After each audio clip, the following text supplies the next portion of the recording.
আসসালামু আলাইকুম ওয়া রাহমাতুল্লাহ।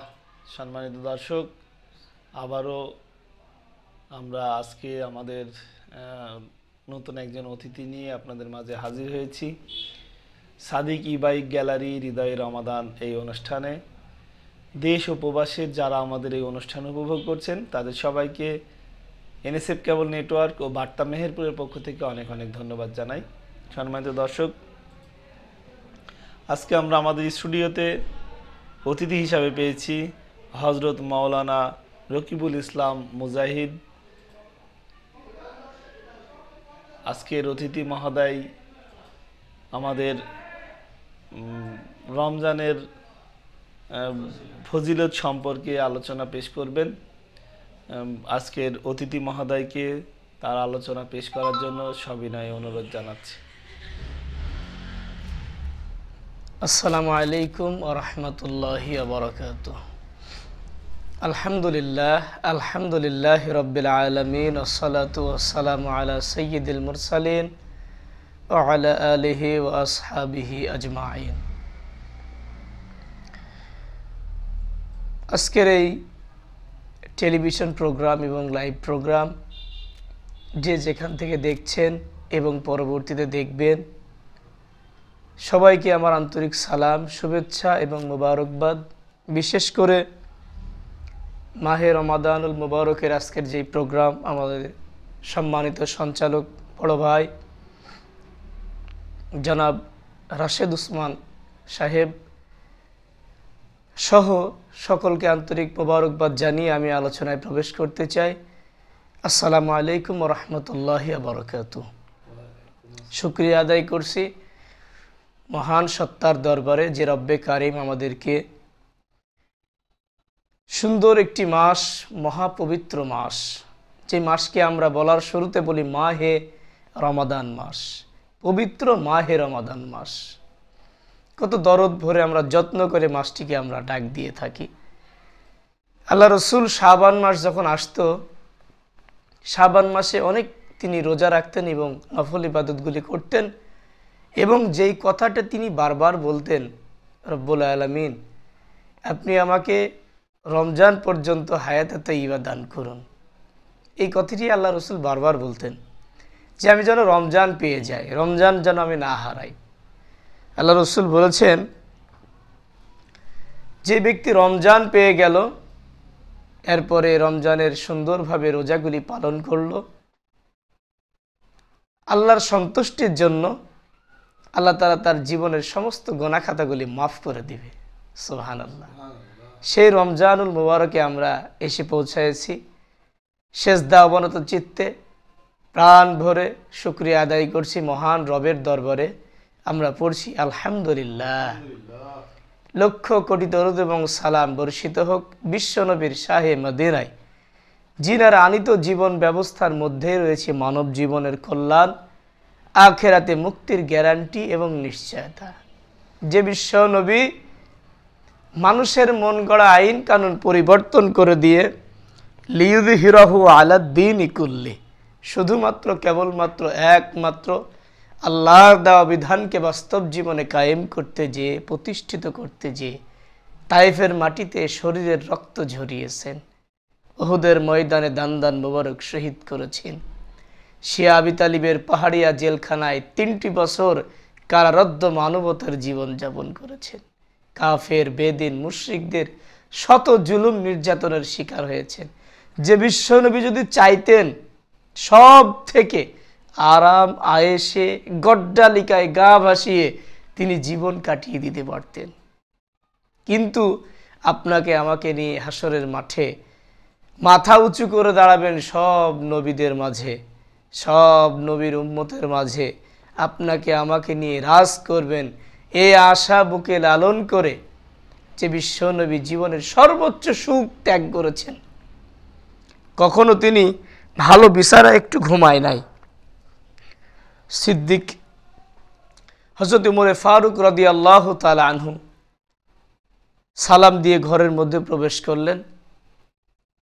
প্রবেশ করার পরে আল্লাহ রসুল সালামের জবাব দিয়ে উঠে বসলেন।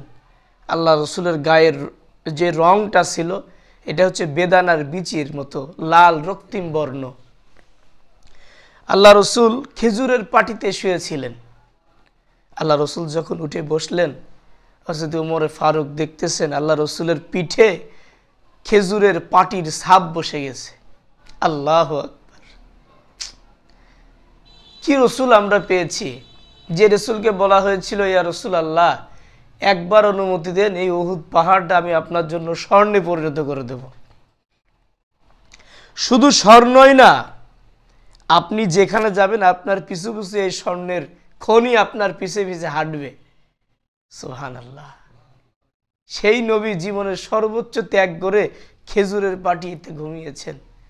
আল্লাহ রসুলের জলিলে কদর সাহাবী, জান্নাতি সাহাবী ওমর ফারুক দু চোখের পানি ছেড়ে দিয়ে বললেন, ইয়া রসুল আল্লাহ, ইয়া হাবিব আল্লাহ, আপনি যদি আমাকে একটু অনুমতি দেন, আমি আপনার এই আরাম করার বা আপনার নিদ্রা যাওয়ার ঘুমানোর জায়গাটা আমি একটু নরম কাপড় দিয়ে একটু নরম করে দিতে চাই, একটু তোষকের ব্যবস্থা করে দিতে চাই। আল্লাহ রসুল মনক্ষুণ্ণ হয়ে বললেন, ওমর, তুমি কি চাও আমি আরাম করে ঘুমাই? আরাম করে ঘুমিয়ে আমি আমার তাহাজ্জুদ কাজা করি, আমি আরাম করে ঘুমাই, যার ফলে আমি আমার উম্মতের কথা ভুলে যাই। চিন্তা করছেন? আমরা তো সবাই ঘুমাই, আমরা প্রতিটা মানুষ প্রতিনিয়ত রাত্রি আল্লাহ তাআলা ঘুমের জন্য আমাদেরকে উপহার দিয়েছেন, রাত সৃষ্টি করেছেন নিদ্রার জন্য, ঘুমের জন্য। অথচ আল্লাহ রসুল এমন কোনো রাত ছিল না যেই রাত্রিতে আল্লাহ রসুল তাহাজ্জুদ নামাজ পড়েন নাই। এমনও গেছে আম্মাজান আয়েশাতুল হুমায়রা রাদিয়াল্লাহু তাআলা আনহা থেকে বর্ণিত, তিনি বলেছেন সারা রাত তিনি নামাজের মধ্যেই কাটিয়ে দিয়েছেন। এমন অসংখ্য নজির আছে। প্রিয় উপস্থিতি, যে রসুল ইয়া উম্মতি করতে করতে ব্যাকুল ছিলেন সর্বদা, পাহাড়ের উপরে যে সেজদারত অবস্থায় থেকেছেন, ইতিহাস আপনাদের জানা আছে। যে রসুল আমাদের জন্য এত ত্যাগ স্বীকার করলেন, সেই রসুলের প্রতি হৃদয়ের সবটুকু প্রেম আর ভালোবাসা উজাড় করে দিয়ে সালাত ও সালাম পাঠ করছি, সকলে পড়ছি সাল্লাল্লাহু আলাইহি ওয়াসাল্লাম। সম্মানিত দর্শকবৃন্দ, আজকে যে আলোচনাটি আমরা করব, গতকালকে আলোচনা ছিল সম্ভবত সূরা বাকারা 183 নম্বর আয়াত। রোজা সম্পর্কে 2টা আয়াত গুরুত্বপূর্ণ আকারে নাজিল করা হয়েছে। ইসলামের স্তম্ভ হচ্ছে 5টি। এই 5টি স্তম্ভের মধ্যে এই রোজাকে 3 নম্বরে রাখা হয়েছে। 5টি স্তম্ভ হচ্ছে, প্রথমে আমাদের ঈমান আনতে হবে রবের উপরে, 5 ওয়াক্ত নামাজ পড়তে হবে, এরপরে আমাদেরকে রমজানে রোজা পালন করতে হবে, হজ সামর্থ্য থাকলে করতে হবে, এবং সামর্থ্য থাকলে অবশ্যই নিসাব পূরণ হলে আমাদেরকে জাকাত প্রদান করতে হবে। সম্মানিত উপস্থিতি, রোজা আমাদের 5টি স্তম্ভের 3য় নম্বর স্তম্ভ, গুরুত্বপূর্ণ একটি সাবজেক্ট। এ বিষয়ে রাসূল পাক সাল্লাল্লাহু আলাইহি ওয়াসাল্লাম যখন আমাদেরকে একটি মাস ধারাবাহিক রোজা আমাদের জন্য এসেছিলেন না, আমরা কোরআন থেকে একটু জানব, তথ্য নিব। ইসলামে যে 5টি স্তম্ভ আছে এ বিষয়ে 183 এবং 185 নম্বর আয়াতে 5ম স্তরের 3য় স্তম্ভ সম্পর্কে আল্লাহ তাআলা এখানে সিয়ামের কথা বলেছেন, অর্থাৎ রোজার বিধানকে আল্লাহ তাআলা ফরজ করেছেন। ইসলামে অন্যান্য বিধানের মতো রোজাও পর্যায়ক্রমে ফরজ হয়। প্রথম দিকে নবী করিম সাল্লাল্লাহু আলাইহি ওয়াসাল্লাম মুসলমানদেরকে প্রতি মাসে 3টি রোজা রাখার নির্দেশ দিয়েছিলেন। প্রতি মাসে 3টি রোজা আগে আমাদের জন্য আল্লাহ রসুলের বিধান ছিল। এরপরে কি হলো, তারপর তিনি 3য় হিজরিতে রমজান মাসে রোজার এই বিধান নাজিল হয়। এতে রোজা রাখার শক্তি থাকা সত্ত্বেও যদি কেউ রোজা না রাখে, তবে এর দায় মুক্তির জন্য প্রত্যেক রোজার পরিবর্তে একজন মিসকিনকে আহার করাতে হবে। 2য় হিজরিতে বদর যুদ্ধের আগে রমাদানের রোজা সম্পর্কে যে বিধান নাজিল হয়েছিল, এই বিধান সম্পর্কে আল্লাহ সূরা বাকারা 183 এবং 185 নম্বর আয়াতে আমাদের জন্য জানিয়ে দিয়েছেন। সম্মানিত দর্শকবৃন্দ, এ মর্মে আল্লাহ তাআলা অর্থাৎ 1 বছর পর অর্থাৎ 3য় হিজরিতে 185 নম্বর আয়াত নাজিল হয়। আল্লাহ তাআলা বলেন, শাহরু রমাদান আল্লাযী উনজিলা ফীহিল কুরআন হুদাল লিন-নাস ওয়া বায়িনাতিন মিনাল হুদা ওয়াল ফুরকান। আল্লাহ তাআলা ইরশাদ করছেন যে এতে পূর্ব প্রদত্ত সাধারণ সুযোগ বাতিল করে দেওয়া হয়। এই যে আয়াতটা নাজিল হয়েছে, এর পরিপ্রেক্ষিতে আল্লাহ তাআলা আমাদের জন্য যেই ভাষাটি বলছেন, যে সার অংশটি বলছেন, সেটি হচ্ছে যে এতে তোমাদের পূর্ব প্রদত্ত সাধারণ সুযোগ বাতিল করে দেওয়া হয়, কিন্তু রোগী এবং মুসাফিরের জন্য বা গর্ভবতী যারা মহিলা আছে এবং দুগ্ধপোষ্য শিশু মাতা এবং রোজা রাখতে অক্ষম এসব বৃদ্ধদের জন্য পূর্বের সুযোগটি যথাযথ বহাল রাখা হয়। অর্থাৎ আমি সহজভাবে বলি, আল্লাহ তাআলা বললেন, শাহরু রমাদান আল্লাযী উনজিলা ফীহিল কুরআন হুদাল লিন-নাস ওয়া বায়িনাতিন মিনাল হুদা ওয়াল ফুরকান। এই রমাদান মাসে আল্লাহ তাআলা কোরআন নাজিল করেছে। সুবহানাল্লাহ। কি জন্য কোরআন নাজিল করলেন? হুদাল লিন-নাস, এটা মানুষের হেদায়েতের গ্রন্থ, যাতে করে মানুষ হেদায়েতের পথ দেখতে পায়। সত্য মিথ্যার পার্থক্যকারী এই কোরআন আমাদের জন্য নাজিল হয়েছে। এই কোরআনে যে আমাদের রোজার বিধান দেওয়া হয়েছে, এই বিধানটা যে সুস্থ ব্যক্তি, সবল ব্যক্তি, সবার জন্য এটাকে ফরজে আইন করা হয়েছে, কিন্তু কিছু মানুষের জন্য এটাকে ছাড় দেওয়া হয়েছে। যেটা আমরা কয়েক মিনিট আগে আমরা জানতে পারলাম, সেটা হচ্ছে যে কোনো ব্যক্তি অসুস্থ, তার জন্য, এরপরে কোনো ব্যক্তি মুসাফির, হয়তো দূর দেশে কোথাও যাবে, তার জন্য, কোনো ব্যক্তি হয়তো কোনো মা অথবা বোন গর্ভবতী, তাদের জন্য। কিন্তু একটা বিষয় খেয়াল রাখবেন, যে গর্ভবতী থাকা অবস্থায় যদি মা এবং বোনেরা রোজা রাখে, এতে করে কিন্তু তাদের পার্সেন্টেজ অর্থাৎ সওয়াব কিন্তু বেশি হবে। প্রিয় উপস্থিতি, মা বোনের এদিকে খেয়াল রাখবেন। একটু কষ্ট করে একটা মাস যদি রোজা রাখতে পারেন, আপনার গর্ভে যে সন্তানটা আছে, ওই সন্তান রোজা রাখা পর্যন্ত আপনি সওয়াব পেয়ে যাবেন। সুবহানাল্লাহ। প্রিয় উপস্থিতি, এবং আল্লাহ কাদের জন্য রোজাকে লাঘব করেছেন, দুর্বল করেছেন? যারা বিবেকহীন, বিবেক নাই, দুর্বল, এদের জন্য আল্লাহ তাআলা রোজাকে ফরজ করেছে, দুর্বল করেছেন। এরপরে আসেন যে অক্ষম, হয়তো বয়স হয়ে গেছে, অসুস্থতার কারণে বয়সের ভারে ক্লান্ত হয়ে গেছে, এমন মানুষের জন্য আল্লাহ তাআলা রোজাকে কি করেছেন? লাঘব করেছেন। বিশ্বনবী জনাবে মুহাম্মদ রাসূলুল্লাহ সাল্লাল্লাহু আলাইহি ওয়াসাল্লাম বলেছেন যে এই দুর্বল ব্যক্তি, সফরকারী ব্যক্তি, গর্ভধারী মা, দুগ্ধ পোষণকারী শিশুর মা ছাড়া যদি কেউ ইচ্ছাকৃতভাবে রোজা ছেড়ে দেয়, আল্লাহ তাআলা তার উপর নারাজ হবেন। এজন্য ইচ্ছাকৃতভাবে আমাদের কখনোই রোজা ছেড়ে দেওয়া যাবে না। যদি আমরা ছেড়ে দিই, তাহলে একজন মিসকিনকে অবশ্যই রোজার ইফতারি করাতে হবে বা খাওয়াতে হবে। এবং কোনো কোনো ক্ষেত্রে কঠোরভাবে বলা হয়েছে যে একটা রোজার বিপরীত ইচ্ছা থাকা, শক্তি থাকা সত্ত্বেও কেউ যদি রোজা না করে, তো সে যদি 60টাও রোজা করে, তাহলে একটা রোজার সমান হবে না, কারণ এটা ফরজে আইন। আপনি ইচ্ছা করে রোজা ছাড়তে পারবেন না, কোনো সুযোগ নাই। প্রিয় উপস্থিতি, এবার আসুন যে বিশ্বনবী মুহাম্মদ রাসূলুল্লাহ সাল্লাল্লাহু আলাইহি ওয়াসাল্লাম এবং সাহাবীগণের আমলের জিন্দেগি থেকে অসংখ্য হাদিস বর্ণিত আছে। তার মধ্যে সফররত অবস্থায় রোজা না রাখার ব্যক্তির ইচ্ছা ও পছন্দের উপরে ছেড়ে দেওয়া হয়েছে। যে ব্যক্তি সফরে যাবে, কোথাও যাবে, রওনা দেবে, তার নিজের ব্যক্তিত্বের উপরে ছেড়ে দেওয়া হয়েছে। সে ইচ্ছা করলে রাখতেও পারে, ইচ্ছা করলে রোজা ছেড়ে দিতেও পারে। এবার আসুন, রাসূল পাক সাল্লাল্লাহু আলাইহি ওয়াসাল্লাম একদিনকে একটু সফরে গেলেন। আল্লাহ রসুল ওই দিনকে তিনি নিজেও সফরে ছিলেন। একজন সাহাবী জ্ঞান হারিয়ে, হুঁশ হারিয়ে পড়ে গেলেন। আল্লাহ রসুল বললেন যে কি হয়েছে? তখন সাহাবীরা বললেন, ইয়া রাসূলুল্লাহ, আপনার এই সাহাবী রোজা আছেন তা একটু জ্ঞান হারিয়ে পড়ে গেছে। আল্লাহ রসুল বললেন এটা ভালো না।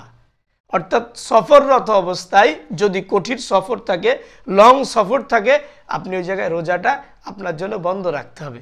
এটা রাসূলের নির্দেশনা। দেখেন, ইসলামটাকে সহজ করা হয়েছে, চাপিয়ে দেওয়া হয়নি আমাদের মাথার উপরে। ইসলামটাকে আমাদের মাথার উপরে চাপিয়ে দেওয়া হয়নি, এটা বোঝা না আমাদের জন্য।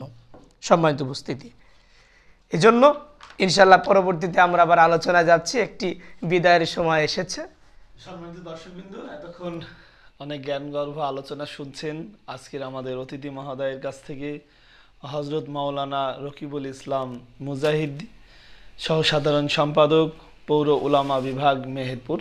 সময় হলো একটু বিরতি নেওয়ার, ফিরছি কিছুক্ষণের ভিতরেই। ততক্ষণ আমাদের সঙ্গেই থাকুন। আল্লাহ হাফেজ।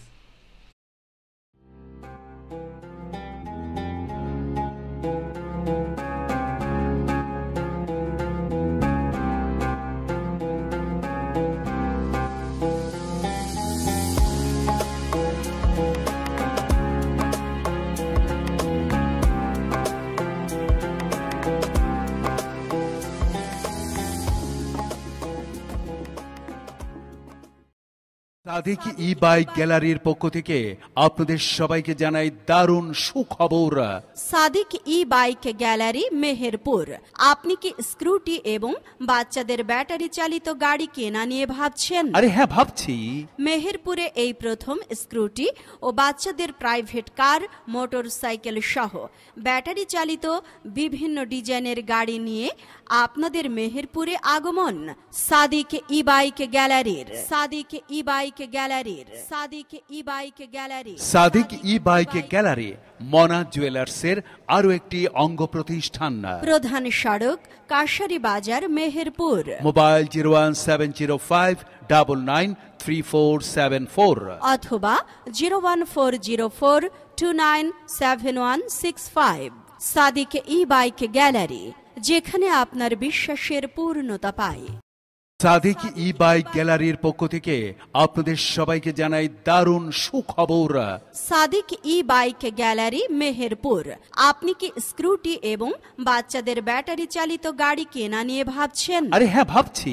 মেহেরপুরে এই প্রথম স্কুটি ও বাচ্চাদের প্রাইভেট কার, মোটর সাইকেল সহ ব্যাটারি চালিত বিভিন্ন ডিজাইনের গাড়ি নিয়ে আপনাদের মেহেরপুরে আগমন সাদিক ই বাইক গ্যালারির। সাদিক ই বাইক গ্যালারির। সাদিক ই বাইক গ্যালারি। সাদিক ই বাইক গ্যালারি মনা জুয়েলার্সের আরো একটি অঙ্গ প্রতিষ্ঠান। প্রধান সড়ক, কাশারি বাজার, মেহেরপুর। মোবাইল 01705993474 অথবা 01404297165। সাদিক ই বাইক গ্যালারি, যেখানে আপনার বিশ্বাসের পূর্ণতা পায়।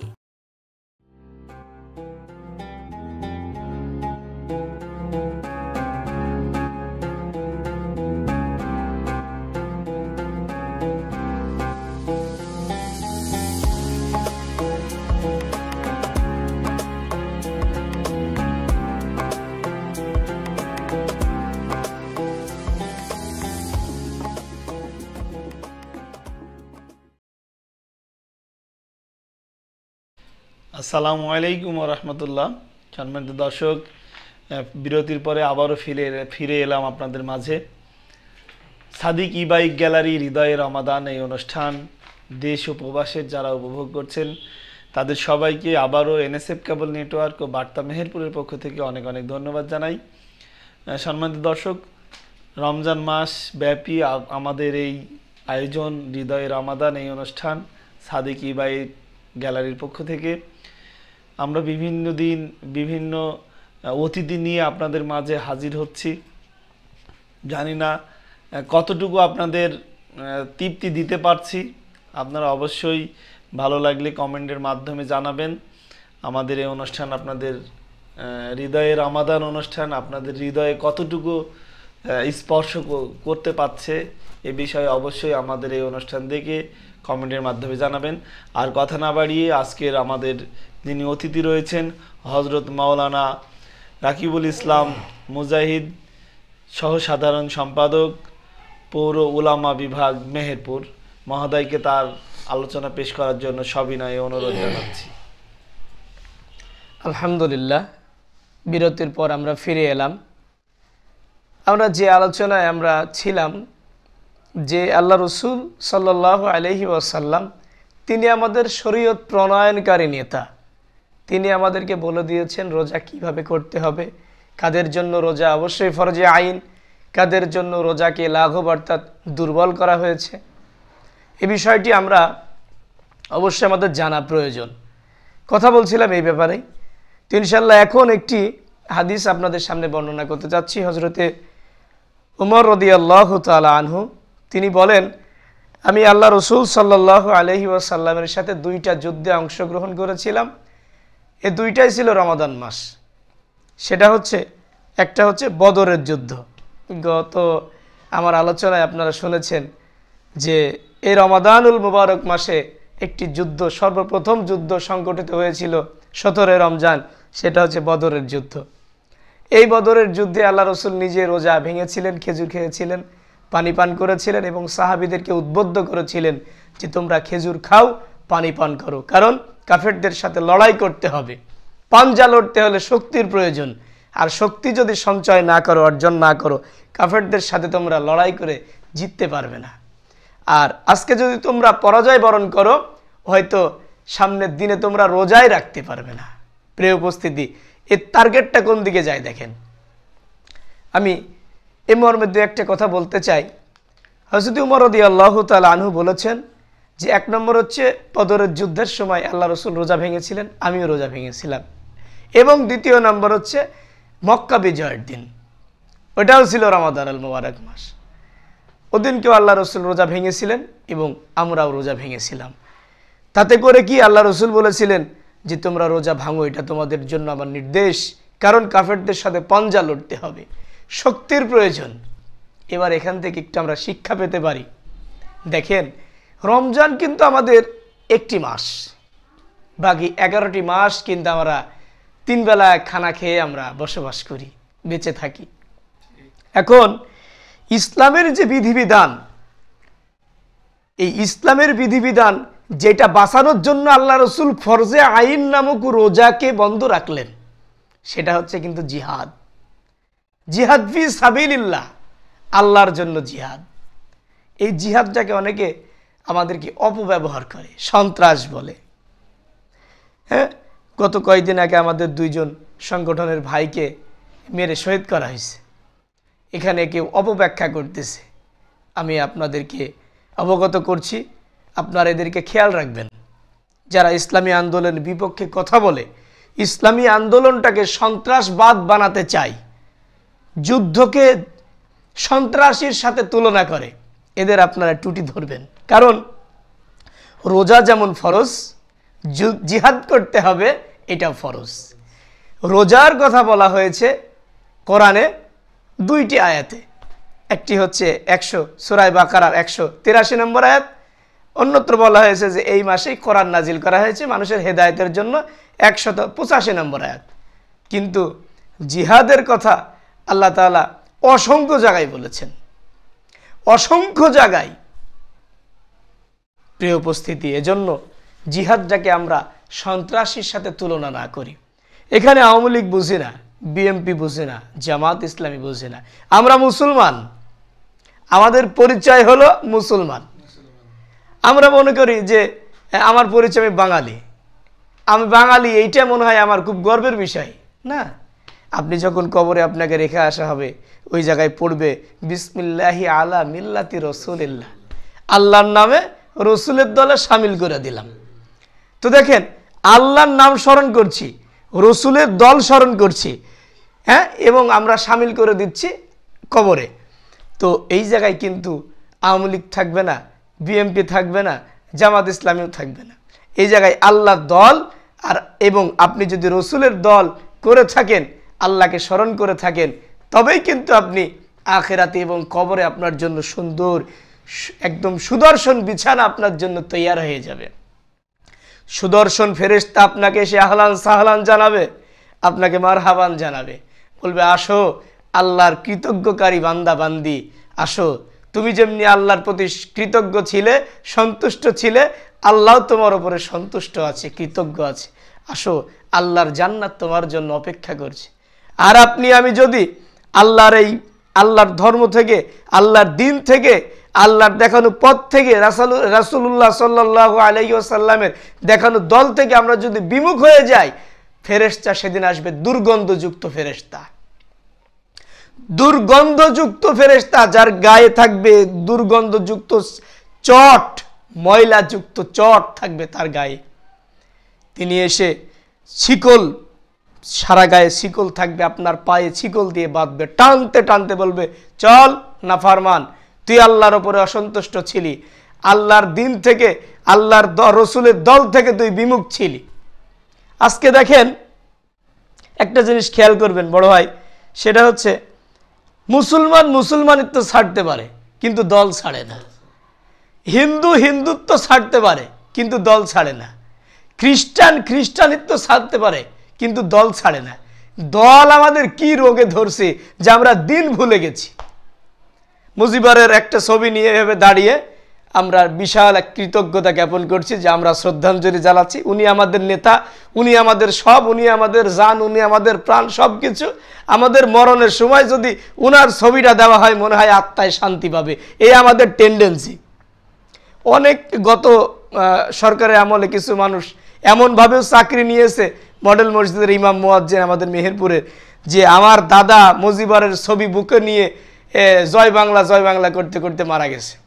আমি কিন্তু আওয়ামী লীগের বিরুদ্ধে বলতে চাচ্ছি না, আপনারা কিন্তু বুঝবেন বিষয়টা। আমি আপনাদেরকে এইটা বোঝাতে চাচ্ছি যে আমার দল আগে না দিন আগে। কেউ যদি মনে করেন যে জিয়াউর রহমানের ছবি বুকে নিয়ে বলতে বলতে জিয়ার সৈনিক এক হও লড়াই করে বলতে বলতে ইন্তেকাল করলো, সে কি তার আত্মার মাগফিরাত হয়ে যাবে, জান্নাতে চলে যাবে? ভাই, আপনি তখন জান্নাতে যাবেন যখন আপনার শেষ বাক্য হবে লা ইলাহা ইল্লাল্লাহু মুহাম্মাদুর রাসূলুল্লাহ সাল্লাল্লাহু আলাইহি সাল্লাম। তখন হবে আপনি জান্নাতি যখন আপনার শেষ বাক্য হবে আশহাদু আল্লা ইলাহা ইল্লাল্লাহ ওয়াহদাহু লা শারীকা লা ওয়া আশহাদু আন্না মুহাম্মাদার আবদুল্লাহি ওয়া রাসূলুহু। প্রিয় উপস্থিতি, আপনার আমার ধর্ম মুসলিম, আপনার আমার যেই কর্ম সেটা হবে মুসলমানের। আল্লাহ বলেছেন যে লা ইকরাহা ফিদ্দিন, দিনের ব্যাপারে কোনো জোর জবরদস্তি নাই। শর্ত হলো কদ তাবায়্যানা রুশদি মিনাল গাই ফামান ইয়াকফুর বিত্তাগুত ওয়া ইউমিন বিল্লাহ। ঈমান আনার শর্ত হলো তাগুতকে বর্জন করা লাগবে। কারোর ছবি বুকে নিয়ে দাঁড়াতে হবে, এইটা বর্জন করার কথা কে বলেছেন? আল্লাহ। সে আপনার মুজিবরের ছবি হোক, জিয়াউর রহমানের ছবি হোক, ডক্টর শফিকুর রহমানের ছবি হোক, বুকে নিয়ে ধারণ করে উনি আমার সব, উনি আমার জান, উনি আমার দুনিয়ার সাথী, কবরের সাথী, এই কথা যদি কোনো জামাত ইসলামের কোনো নেতাও বলে, তাও আমি বলবো যে না ভাই, এটা আপনি মুশরিক হয়ে যাবেন। কারণ কোনো ব্যক্তি পূজা ইসলামে জায়েজ নাই, ব্যক্তি পূজা ইসলামে হারাম। আপনি কোরআন কেন্দ্রিক পূজা করবেন। আল্লাহ বলেছেন আতিউল্লাহ ওয়া আতিউর রাসূল, আল্লাহর আনুগত্য করো, রাসূলের আনুগত্য করো, ওয়া উলিল আমরি মিনকুম, এবং নেতার আনুগত্য করো। তাহলে এই জায়গায় আল্লাহ এবং আল্লাহ রসুলের আনুগত্য করো এবং নেতার আনুগত্য করো। দেখেন একটা জিনিস খেয়াল করেন, আতিউল্লাহ এই জায়গায় আতি ব্যবহার করা হয়েছে, ওয়া আতিউর রাসূল এই জায়গাতেও আতি ব্যবহার করা হয়েছে, কিন্তু নেতার বেলায় ওয়া আতিউর রাসূল এই জায়গায়, ওয়া আতিউল উমুর এই জায়গায় বলা হয়নি, বরং বলা হয়েছে যে ওয়া উলিল আমরি মিনকুম, এবং নেতার আনুগত্য করো। এটার দ্বারা আমরা বুঝতে পারি যে আল্লাহর আনুগত্য এবং রসুলের আনুগত্যের সাথে যদি আপনার নেতা, সেটা হোক মুজিবুর রহমান, হোক জিয়াউর রহমান, হোক ডক্টর শফিকুর রহমান, যার আদর্শের সাথে আপনার আল্লাহর আদর্শ, আপনার রসুলের আদর্শ, আল্লাহর বিধান, রসুলের আদর্শ মিলে যাবে, আপনার আল্লাহর নির্দেশনা মানা যেমন ফরজ, রাসূলের আদর্শ মানা যেমন আপনার জন্য ফরজ, নেতার আদর্শ মানা আপনার জন্য ফরজ হয়ে যাবে। কিন্তু আল্লাহ রসুলের আদর্শের সাথে যদি আপনার নেতার আদর্শ না মেলে, তাহলে কিন্তু আপনার জন্য ওই নেতার আদর্শ মানা যাবে না। প্রিয় উপস্থিতি, আসুন, হয়তো আবার আমাদের বিরতির সময় চলে আসবে, তার আগে আমি একটি মাসআলা বলে ইনশাল্লাহ বিরতিতে যেতে চাই। সেটি হচ্ছে রমজান মাসে সহবাসের যে বিষয়টি আছে, এটা আমাদের অনেকে জানা আছে। অনেকের হয়তো জানা নাও থাকতে পারে। এটা আমি ক্লিয়ার করতে চাই, কারণ ইসলামের প্রত্যেকটি বিধিবিধান আমাদের জন্য জানা ফরজ। আল্লাহ রসুল বলেছেন, তলাবুল ইলমি ফারিদাতুন আলা কুল্লি মুসলিম ও মুসলিমা, প্রত্যেক নর এবং নারীর উপরে কোরআনের জ্ঞান, ইলমে দ্বীন শিক্ষা করা ফরজ। আল্লাহ রসুল অন্যত্র বলেছেন, বাল্লিগু আন্নি ওয়ালাউ আয়া, আমার পক্ষ থেকে একটা বাণী হলেও তুমি অন্য নিকট পৌঁছায় দাও। সহবাসের যে বিষয়টি রমজান মাসে বিধিবিধান আপনাদের সকলের অবগত আছেন, আপনাদের জানা আছে যে রাত্রিবেলায় সূর্য অস্ত যাওয়ার পর থেকে নিয়ে সূর্য উদয় অর্থাৎ সেহরির এক মুহূর্ত পর্যন্ত সহবাসের নিয়মটাকে আল্লাহ তাআলা লাঘব করে দিয়েছেন, অনুমতি দিয়ে দিয়েছেন। এখানে সূরা বাকারার 187 নম্বর আয়াতে আল্লাহ তাআলা এই কথাটি বলতেছেন যে উহিল্লা লাকুম লাইলাতাস সিয়াম মির রাফাযু ইলা নিসাইকুম, উহিল্লা লাকুম লাইলাতাস সিয়ামির রাফাযু ইলা নিসাইকুম, অর্থাৎ রোজার সময় রাতের বেলায় স্ত্রীর কাছে যাওয়া তোমাদের জন্য হালাল বা বৈধ করে দেওয়া হয়েছে। ইসলাম দেখেন কত সুন্দর সহজ।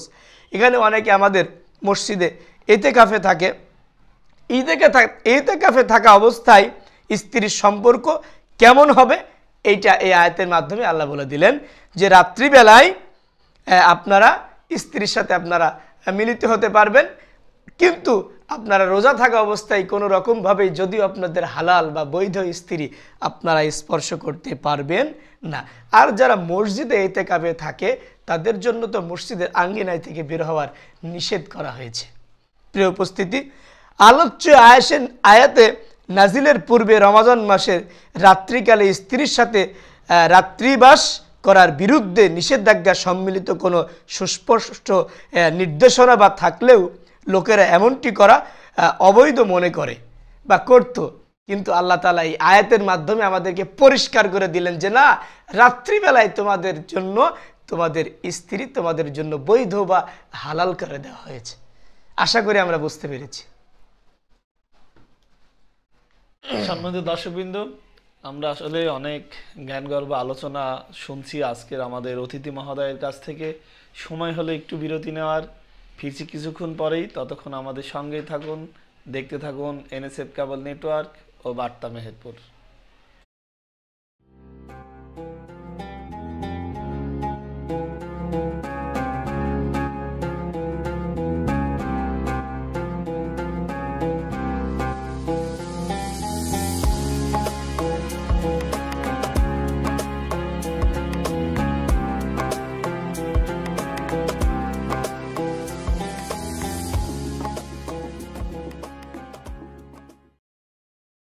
সাদিক ই বাইক গ্যালারির পক্ষ থেকে আপনাদের সবাইকে জানাই দারুণ সুখবর।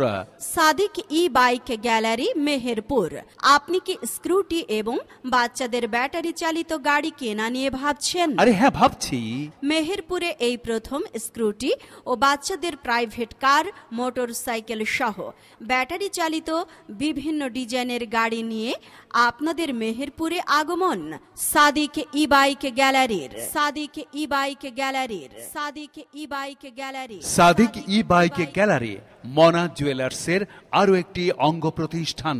প্রধান সড়ক কাশারি বাজার মেহেরপুর। মোবাইল 01704993474 অথবা 01404297165। সাদিক ই বাইক গ্যালারি, যেখানে আপনার বিশ্বাসের পূর্ণতা পায়। সাদিক ই বাইক গ্যালারির পক্ষ থেকে আপনাদের সবাইকে জানাই দারুণ সুখবর। সাদিক ই বাইক গ্যালারি মেহেরপুর। আপনি কি স্কুটি এবং বাচ্চাদের ব্যাটারি চালিত গাড়ি কেনা নিয়ে ভাবছেন? আরে হ্যাঁ, ভাবছি। মেহেরপুরে এই প্রথম স্কুটি ও বাচ্চাদের প্রাইভেট কার, মোটর সাইকেল সহ ব্যাটারি চালিত বিভিন্ন ডিজাইনের গাড়ি নিয়ে আপনাদের মেহেরপুরে আগমন সাদিক ই বাইক গ্যালারির। সাদিক ই বাইক গ্যালারির। সাদিক ই বাইক গ্যালারি। সাদিক ই বাইক গ্যালারি মনা জুয়েলার্সের আরো একটি অঙ্গ প্রতিষ্ঠান। প্রধান সড়ক কাশারি বাজার মেহেরপুর। মোবাইল 01705993474 অথবা 01404297165। সাদিক ই বাইক গ্যালারি, যেখানে আপনার বিশ্বাসের পূর্ণতা পায়।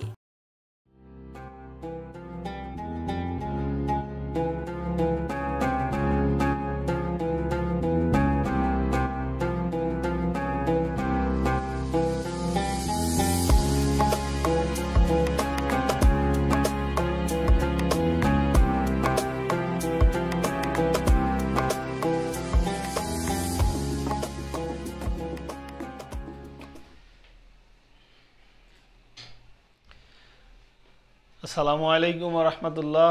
সম্মানিত দর্শক, ফিরে এলাম বিরতির পরে। আপনারা উপভোগ করছেন সাদিক ই বাইক গ্যালারি হৃদয়ে রামাদান, এই অনুষ্ঠানের এনএসএফ কেবল নেটওয়ার্ক ও বার্তা মেহেরপুর আয়োজিত হৃদয়ে রামাদান এই অনুষ্ঠান দেশ ও প্রবাসের যারা উপভোগ করছেন তাদের সবাইকে আবারও সাদিক ই বাইক গ্যালারির পক্ষ থেকে অনেক অনেক শুভেচ্ছা জানাচ্ছি। আর কথা না বাড়িয়ে আমাদের আজকের অতিথি মহোদয়ের কাছ থেকে আমরা আবারও আলোচনা শুনব। চলুন শুনে আসি হজরত মাওলানা রকিবুল ইসলাম মুজাহিদ, সহ সাধারণ সম্পাদক মেহেরপুর পৌর উলামা বিভাগ মহোদয়ের কাছ থেকে পরবর্তী আলোচনা পেশ করার জন্য অনুরোধ করছি। আলহামদুলিল্লাহ, আমরা ফিরে এলাম বিরতির পরে। সম্মানিত রোজাদার ভাই এবং বোনেরা, আপনারা যে যেখান থেকে আমাদের প্রোগ্রামটি দেখছেন, সবাইকে রোজার কিছু ফজিলত সম্পর্কে এই মুহূর্তে আমি অবগত করতে চাই। আপনাদের জন্য কিছু সুসংবাদ আছে, আমি সেগুলি আপনাদের কাছে আমি পেশ করতে চাই। সেটি হচ্ছে, আমরা সারাদিন রোজা থাকি। এই রোজা থাকার ফলে কিন্তু রোজাদারের মুখে একটি গন্ধ তৈরি হয়। কারণ যেহেতু আমরা পানাহার বন্ধ রাখি, পানি পান করি না, খাওয়া দাওয়া থেকে আমাদের বিরত থাকি, আমরা যে কোনো সময় ব্রাশ করতে পারি না, মিসওয়াক করতে পারি না। হ্যাঁ, যেহেতু ব্রাশ বারবার করলে পরে গলা শুকিয়ে যাওয়ার একটা সম্ভাবনা থাকে, সেই ক্ষেত্রে মুখের ভিতরে একটি গন্ধ তৈরি হয়। তো এই গন্ধটার ব্যাপারে রব্বুল আলামিন বলছেন যে এই গন্ধটা আল্লাহ তাআলা রব্বুল আলামিনের কাছে মক্কায় সবথেকে সুঘ্রাণযুক্ত আতরের নাম হচ্ছে মিশকে আম্বর। আল্লাহ তাআলা রাসূলুল্লাহকে বলতেছেন, ইয়া রাসূলুল্লাহ, রোজাদারের মুখের গন্ধ আমি রব্বুল আলামিনের কাছে মিশকে আম্বরের চেয়েও দামি। সুবহানাল্লাহ। আমরা হয়তো মনে করি যে রোজা থাকলে মুখের ভিতরে একটু গন্ধ হয়, বিরক্ত, কিন্তু আল্লাহর কাছে আপনার আমার মুখের গন্ধ অনেক প্রিয়, কারণ আপনি আমি রোজাদার। এজন্য প্রিয় উপস্থিতি, রোজা থাকা অবস্থায় আরেকটি মাসালা, রোজা থাকা অবস্থায় হাতের নখ বা আমাদের ব্যবহৃত আমাদের চুল, হ্যাঁ, বা অন্যান্য অঙ্গ প্রত্যঙ্গের লোম আমরা পরিষ্কার করতে পারবো কিনা, এই ব্যাপারে অনেকের একটা আশঙ্কা থেকে যায়, প্রশ্ন থেকে যায়। হ্যাঁ, প্রশ্নটির উত্তর হচ্ছে যে হ্যাঁ, রোজা থাকা অবস্থায় আপনারা পানাহার ছাড়া কোনো গুরুত্বপূর্ণ ইনজেকশন, কোনো অতিরিক্ত ইনজেকশন ছাড়া, খুব ইমার্জেন্সি মনে করেন যেটা লাগবে, অল্প হয়তো আপনার পাকস্থলীতে প্রবেশ করবে না, এই রকম কোনো বস্তু ছাড়া আপনার রোজার কোনো ক্ষতি হবে না। যেমন আপনি নখ কাটতে পারেন, আপনি চুল কাটতে পারেন, যারা ছেলেরা আছেন চুল কাটতে পারেন, হ্যাঁ, অন্যান্য অঙ্গ প্রত্যঙ্গের লোম আপনি রোজা থাকা অবস্থায় পরিষ্কার করতে পারেন, কোনো সমস্যা হবে না। এরপরে আরেকটা প্রশ্ন আমাদের কাছে এসে থাকে, সেটি হচ্ছে, হুজুর, রোজা থাকা অবস্থায় আমরা ব্রাশ করতে পারবো কিনা? হ্যাঁ, ব্রাশ তো একটি বস্তু মাত্র, যেমনি আমরা মিসওয়াক করি, মিসওয়াক সেও একটি বস্তু, ব্রাশ সেও একটি বস্তু। টেলিভিশন যেমন একটি বস্তু, আপনি ভালো জিনিসও দেখতে পারেন, মন্দ জিনিসও দেখতে পারেন। এই যেমন এখন আপনি মাহে রমাদানের প্রোগ্রাম দেখছেন, অনেকে হয়তো এইটা না দেখে গান বাজনা দেখতেছে, টিকটক দেখতেছে, বা এটা বস্তু, আপনি ভালো জিনিসও দেখতে পারেন, খারাপ জিনিসও দেখতে পারেন। ঠিক তদ্রূপ মিসওয়াক যেমনি আমরা করি, মিসওয়াকে আমরা কিন্তু টুথপেস্ট বা পাউডার ব্যবহার করি না, ঠিক তেমনি আমাদের যে ব্যবহৃত ব্রাশটা আছে, এই ব্রাশটা আমরা পরিষ্কার করে ধুয়ে নেব, ধুয়ে পেস্ট মুক্ত, এরপরে পাউডার মুক্ত করে নিয়ে আমরা মিসওয়াকের মতো পরিষ্কার করে আমরা ব্রাশটা আমরা করতে পারবো, কোনো সমস্যা হবে না ইনশাল্লাহ। এরপরে আসুন, রোজা রেখে যেই কাজগুলি করা যাবে না, সেটা হচ্ছে আপনি মিথ্যা বলতে পারবেন না, রোজা রেখে আপনি সুদ খেতে পারবেন না, রোজা রেখে আপনি ঘুষ খেতে পারবেন না, রোজা রেখে কোনো মানুষকে জোরে কথা বলতে পারবেন না, রোজা রেখে আপনি ঝগড়ায় আপনি আবদ্ধ হতে পারবেন না। যদি কেউ আপনার সাথে ঝগড়া করতে চায়, আপনি বলবেন, ভাই আমি একজন রোজাদার। কি বলবেন? আমি একজন রোজাদার, এই বলে আপনি সরে আসবেন। অর্থাৎ রোজা থেকে মিথ্যা, সুদ, ঘুষ এরকম অন্যায় কাজের মধ্যে লিপ্ত হওয়া যাবে না। প্রিয় উপস্থিতি, এমন একটি আমার গল্প মনে পড়ে যায়, আমাদের একজন, তিনি আমাদের কোরআনের পাখি মরহুম আল্লামা দেলাওয়ার হোসেন সাইদি রহমতুল্লাহ আলাই, আল্লাহ তাআলা তেনাকে জান্নাতের উচ্চ মাকাম দান করুন। আমরা পড়ছি আল্লাহুম্মা আমিন। উনি এই গল্পটি করতেন মাহফিলে, বেশ জ্ঞান গর্ভমূলক আলোচনা। ওখান থেকে হয়তো অনেকের কাছে এই আলোচনাটি বিস্তার হয়ে গেছে। সেটি হচ্ছে, একজন ব্যক্তি তার ছেলের চাকরির জন্য কিছু টাকা দেবে বলে অফিসারের কাছে ওয়াদাবদ্ধ হয়েছে। তো যে টাকাটা দেবে ওটি হচ্ছে রমজান মাস। এই রমজান মাসে ওই ব্যক্তি আসছে, হালের গরু বিক্রি করছে, বিক্রি করে কষ্টের টাকা নিয়ে এসে বলছে, স্যার আপনার মিষ্টি খাওয়ার জন্য টাকা দিতে চাইছিলাম, তো কি করব, নিয়ে আসছি, একটু রাখেন দেন টাকাটা একটু রেখে দেন।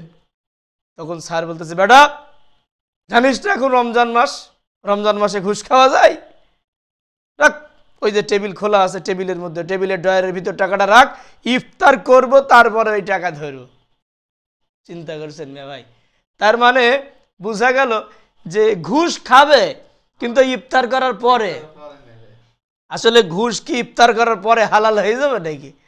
প্রিয় উপস্থিতি, এজন্য আমরা এই দিকটা খেয়াল রাখবো। ঘুষ রোজা থাকা অবস্থাতেও হারাম, রোজা না থাকা অবস্থাতেও হারাম, ইফতারের আগেও হারাম, পরেও হারাম। এজন্য আমরা সুদ থেকে বেঁচে থাকব, ঘুষ থেকে বেঁচে থাকার চেষ্টা করব। এরপরে আপনাদের জন্য এবার একটি সুসংবাদ আছে। সেটি হচ্ছে যে কেউ যদি হালাল রুজি উপার্জন করে, সেহেরি ইফতারিটা হালাল হয়ে থাকে, এবং এই যেগুলো নিষেধাজ্ঞা বললাম, মিথ্যা, সুদ, ঘুষ, অন্যায়, অবিচার, ব্যভিচার, জেনা, এই সমস্ত কাজ থেকে যদি রমজান মাসে বিরত থেকে একটি মাস আল্লাহর সন্তুষ্টির জন্য রোজা রাখতে পারে, আমার আল্লাহ ওয়াদাবদ্ধ হয়েছেন তার বিগত জীবনের সমস্ত গুনাহ আল্লাহ মাফ করে দিবেন। সুবহানাল্লাহ ওয়া বিহামদিহি। প্রিয় উপস্থিতি, দেখেন আপনার জীবনের একটা গুনাহ মাফ করার ক্ষমতা কিন্তু কেউ রাখে না, একমাত্র রব ছাড়া। আর রোজা এমন একটি ব্যতিক্রম ইবাদত, এটি না বললেই নয়। রোজা একটি ব্যতিক্রম ইবাদত। আপনি টাকা আছে, ইচ্ছা করলে হজ করে আসতে পারেন, সেটা মানুষ দেখানোর জন্য করতে পারেন, আল্লাহর সন্তুষ্টির জন্য করতে পারেন। আপনার টাকা আছে, আপনি যাকাত দিতে পারেন, সেটা আপনি আপনার ব্যক্তিগত আল্লাহর সন্তুষ্টির জন্য দিতে পারেন, এবং মানুষ দেখানোর জন্য আপনি যাকাত দিতে পারেন। এবার আসুন, আপনি হয়তো মসজিদে টাকা দিবেন, মসজিদে টাকা আদায় হচ্ছে, আপনি মসজিদে টাকা দিবেন, এই টাকাটা আপনি আল্লাহর সন্তুষ্টির জন্য দিতে পারেন, মানুষ দেখানোর জন্য দিতে পারেন। কিন্তু রোজা এমন একটি ব্যতিক্রমী ইবাদত যেটা একমাত্র আল্লাহর সন্তুষ্টির জন্যই আমরা করে থাকি, যেটা কোনো পাগলও না খেয়ে থাকবে না, কোনো পাগলও না খেয়ে থাকবে না। একমাত্র আল্লাহর সন্তুষ্টির জন্য যে ইবাদতটা আমরা করে থাকি, সেটার নাম হচ্ছে রমাদানুল মুবারকে সিয়াম বা রোজা। প্রিয় উপস্থিতি, এই জন্য রোজাদারদের জন্য আল্লাহ স্পেশাল একটা উপহার রেখে দিয়েছেন, যে জান্নাতটি নাম হচ্ছে রাইয়ান নামক জান্নাত। এই জান্নাতে শুধুমাত্র একমাত্র খালেস নিয়তে, ইখলাসের সাথে যারা রোজা পালন করেছে বা করবে, একমাত্র এই রোজাদার ব্যক্তিরা এই রাইয়ান নামক দরজা দিয়ে ওই জান্নাতে প্রবেশ করবে। এবং আল্লাহ তাআলা ওই রোজাদারদেরকে ওই বেহেশতের মধ্যে, জান্নাতের মধ্যে সমস্ত রোজাদারদেরকে তিনি বসাবেন। আল্লাহ তাআলা ওই দিনকে সমস্ত রোজাদারদেরকে স্পেশালি ইফতারের ব্যবস্থা করাবেন। সুবহানাল্লাহ। আপনারা জেনে খুশি হবেন, রোজাদারের জন্য একটি আনন্দের সময়, সেটি হচ্ছে ইফতারের সময়। ইফতারের সময় আমাদের যখন আজান হয়ে যায়, মনটার ভিতরে আনন্দে ভরে যায়। এজন্য আসুন, আমরা ইফতারের পূর্ব মুহূর্তে দোয়া কবুল হয়, আমরা অনেকে গল্প করি, হয়তো ব্যস্ত থাকি, মা বোনেরা সারাদিন কাজ তো করেই ইফতারের সময় কাজ আরও বেশি বাঁধে। এজন্য আমরা 10 মিনিট 15 মিনিট আগে একটু প্রস্তুতি নেব, ইফতারের সামনে নিয়ে বসবো, কোরআন তেলাওয়াত করব, তাসবিহ তাহলিল করব, দরুদ শরীফ পাঠ করব। এজন্য আসুন, আল্লাহ তাআলা আমাদের যেন হালাল রুজি উপার্জন করার তৌফিক দান করেন। হালাল রিজিক আমরা অন্বেষণ করে আমরা যেন রোজাগুলি সুন্দরভাবে ধারাবাহিক একটি মাস আমরা রোজাগুলি পালন করতে পারি। আমি সহ আল্লাহ তাআলা সবাইকে সেই তৌফিক দান করুন। আমরা সকলে পড়ছি আল্লাহুম্মা আমিন। আসসালামু আলাইকুম ওয়া রাহমাতুল্লাহি ওয়া বারাকাতুহু। সম্মানিত দর্শক, সাদিক ই-বাইক গ্যালারি হৃদয়ে রমাদান এই অনুষ্ঠান যারা উপভোগ করছিলেন দেশ ও প্রবাসের, তাদের সবাইকে আবারও এনএসএফ কেবল নেটওয়ার্ক ও বার্তা মেহেরপুরের পক্ষ থেকে অনেক অনেক ধন্যবাদ জানাচ্ছি। আমাদের বিদায়ের পালা আজকের মতো। আমাদের এই হৃদয়ে রমাদান এই অনুষ্ঠান যারা উপভোগ করছেন, আমরা মাসব্যাপী এই আয়োজন রেখেছি। আমরাও চাই আমাদের এই প্রত্যেক দিনের আলোচনা থেকে আমরা যারা উপভোগ করি এই আলোচনা, একটি করে ওয়ার্ড আমরা আমাদের হৃদয়ে ধারণ করব এবং সেটি মেনে চলার চেষ্টা করব। যদি সেটা মানতে পারি তাহলেই কিন্তু আমাদের এই হৃদয়ে রমাদান এই অনুষ্ঠানের সার্থকতা আসবে।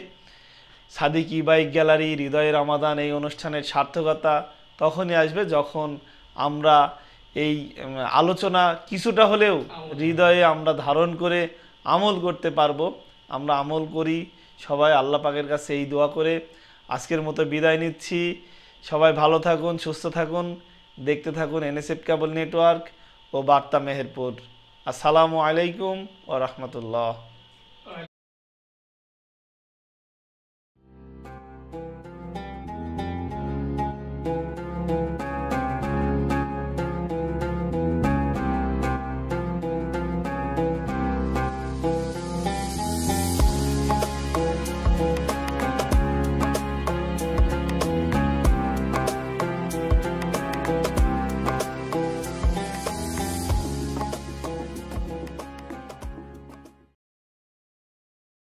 সাদিক ই-বাইক গ্যালারির পক্ষ থেকে আপনাদের সবাইকে জানাই দারুণ সুখবর। Sadik e-bike gallery Meherpur. আপনি কি স্কুটি এবং বাচ্চাদের ব্যাটারি চালিত গাড়ি কেনা নিয়ে ভাবছেন? আরে হ্যাঁ, ভাবছি। মেহেরপুরে এই প্রথম স্কুটি ও বাচ্চাদের প্রাইভেট কার, মোটর সাইকেল সহ ব্যাটারি চালিত বিভিন্ন ডিজাইনের গাড়ি নিয়ে আপনাদের মেহেরপুরে আগমন সাদিক ই-বাইক গ্যালারির। সাদিক ই-বাইক গ্যালারির। Sadik e-bike gallery. Sadik e-bike gallery Mona জুয়েলার্সের আরো একটি অঙ্গ প্রতিষ্ঠান। প্রধান সড়ক কাশারি বাজার মেহেরপুর। মোবাইল 01705993474 অথবা 01404297165। সাদিক ই-বাইক গ্যালারি, যেখানে আপনার বিশ্বাসের পূর্ণতা পায়।